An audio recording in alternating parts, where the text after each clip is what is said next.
লাউ শাক রান্না করব, সেই জন্য শাকটা কেটে বেছে ধুয়ে পরিষ্কার করে কড়াইতে নিয়েছি। পেঁয়াজ মরিচ দিয়ে দিলাম, নুন দিয়ে দিলাম সেদ্ধ করার জন্য।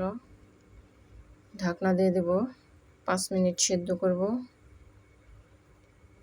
সেদ্ধ হয়ে গেছে, বেশ অনেকখানি পানি উঠেছে শাকে। লাউ শাক এটা, পানিটা ঝরিয়ে নিয়েছি। শাকটা কড়াই বসিয়েছি চুলায়, তেলটা গরম করে শুকনো মরিচ ফোড়ন দিয়ে দিলাম, রসুন দিয়ে দিলাম পরিমাণ মতো। রসুনটা ব্রাউন কালার হয়ে আসলে ঝরিয়ে রেখেছিলাম লাউ শাক, সেটা দিয়ে দেব।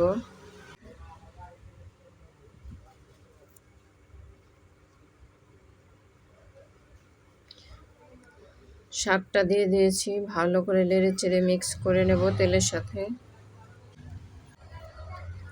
আর একটু নুন দিয়ে দিলাম, কারণ শাক থেকে পানি উঠেছে, সেই জন্য পানিতে অনেকটা নুন চলে গেছে, সেই জন্য আমি আরেকটু নুন দিয়ে ভালো করে শাকের যতটুকু পানি ছিল শাকের মধ্যে সবটুকু পানি শুকিয়ে নেব।